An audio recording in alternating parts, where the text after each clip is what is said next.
1998 Chevy Express con el motor 5.7. Es un video corto pero conciso. Queja del cliente P0300. Este viene de otro taller. Ya cambiaron cables de bujías, tapa de distribuidor, bobina. Y llegó aquí con una bujía mojada del cilindro número 8. La reemplazamos, emparejó un poco, pero sigue la misma falla. No, aparte de eso tenía el P300, el P0174 y el P0171. Estaba chupando mucho aire. Checamos presión de bomba de gasolina, todo está bien. Y sorpresa que encontramos, por eso es bueno tener las máquinas adecuadas o el material de diagnóstico.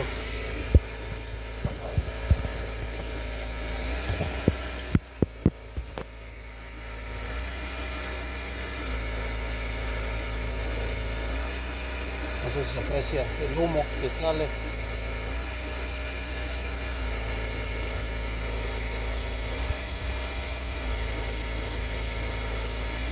Dice que el banco 1 y banco 2 están teniendo mucho aire.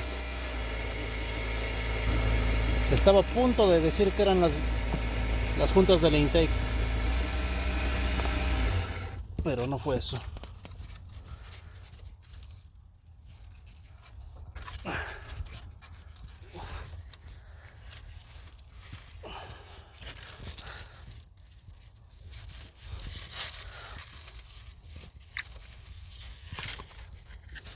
Esta manguera está craqueada.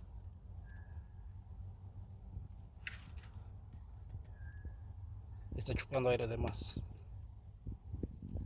Recuerden también que cuando tienen un código de falla así, checar sus fuel trains y short trains.